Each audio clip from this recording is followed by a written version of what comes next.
इनकलाबी के साथ मैं हूं शाहिद नज़ीर चौधरी। दोस्तों, आज मैं आपको मौलाना अब्दुल कादिर आज़ाद के हवाले से इंतहाई एक्सक्लूसिव बात बताने लगा हूं कि हज़रत मौलाना अब्दुल कादिर आज़ाद जो बादशाही मस्जिद लाहौर के इमाम भी थे और सारा इंतज़ाम उनके पास था। वो बहुत बड़ी शख्सियत है पाकिस्तान की। वो जहाँ रहते थे उनके सामने ही पाकिस्तान का मारूफ बाज़ार हुस्न वाक़या था। ये बड़ी अजीब बात है जो आम लोगों को ये बिल्कुल नहीं पता कि उस बाजार में रहने वाली बहुत सारी एक्ट्रेस जो बड़ी नामवर बन गई थी वो मौलाना साहब के पास जाया करती थी और उनसे रूहानी फैज़ भी लिया करती थी। ये बात मुझे कैसे मालूम हुई, ये आमतौर पर बहुत कम लोगों को पता है, या उन लोगों को पता है जिनको वो एक्ट्रेस खुद बताया करती थी आमतौर पर, या फिर मौलाना खुद किसी के साथ इस बात पर अपना नुक्ता नज़र बयान करते थे और किसी को बताया करते थे कि वो मेरे पास आया करती थी। जो मैं इस वीडियो में आपको बताने लगा हूं मुख्तसर सी कहानी है, वो है फरदौस बेगम की। फरदौस बेगम जहां रहती थी वहां से सिर्फ चंद 100 गज के फासले पर मौलाना साहब की भी अपनी जो अहले खाना के साथ रिहाइश थी वहां बादशाही मस्जिद के पछवाड़े में। उसका दरवाजा जो था बाजार हुस्न की तरफ खुलता था। मुझे याद है अच्छी तरह कि जो मौलाना साहब से मैंने बात की थी और उसके बाद उन्होंने इस पर मुझे इंकशाफ किया था कि फरदौस बेगम जब एजाज के साथ शादी करना चाहती थी तो बड़ी परेशान हुआ करती थी। उनकी नूरजहां के साथ नाचाकी हुआ करती थी, लड़ाई हुआ करती थी।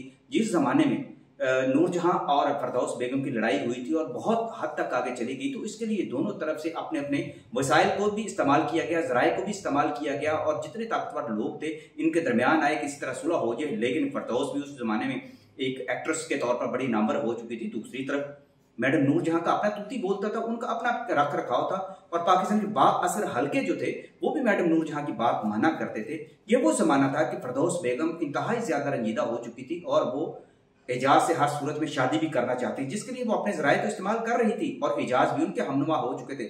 लेकिन रूहानी फैज़ लेने के लिए वो मौलाना अब्दुल कादिर आज़ाद के पास भी गई और उनसे कहा कि मुझे मेरे लिए दुआ करें।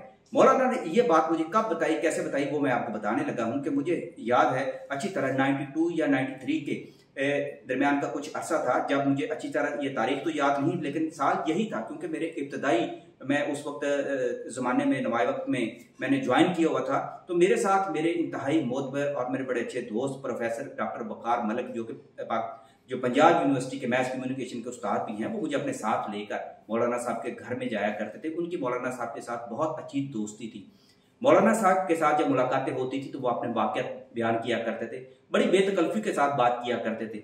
तो उसी ज़माने में जब बहुत सारी बातें हुई वहाँ पे, चूंकि लेडी डियाना के हवाले से भी उस दौर में उनका एक मुतनाज़ा जो एक सीन चला था कि लेडी डियाना ने जिस शार्ट कपड़ों में बादशाही मस्जिद का विजिट किया था, इस हवाले से काफ़ी तनकीद भी की गई थी। तो उस हवाले से भी मैंने कई बातें की, वो मैं दूसरी वीडियो में आपको बताऊंगा इस पर मौलाना साहब और लेडी डियाना के दरमियान में क्या क्या बातें होती रही थी। लेकिन असल मुद्दा यह था कि मौलाना साहब से मैंने पूछा कि मौलाना, हमने सुना है कि बहुत सारी एक्ट्रेसेस आपसे तावीज़ कराती हैं, दुआएं कराती हैं, फिर उनकी दुआएं भी मंजूर हो जाती हैं।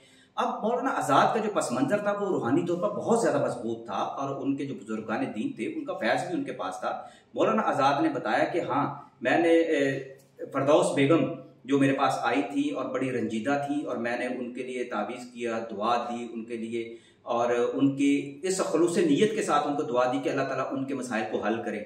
ये बात जब मैडम नूरजहां को मालूम हुई तो वो काफ़ी अर्सा के बाद उन्होंने मौलाना से शिकवा भी किया कि मौलाना आप देखें, एक तरफ मैं थी एक तरफ फरदौस थी, तो फिर आपने फरदौस के लिए दुआ की, आपने मेरे लिए दुआ क्यों ना की कि मेरा घर बच जाता और एजाज जो थे वो मुझे कभी ना छोड़ दे।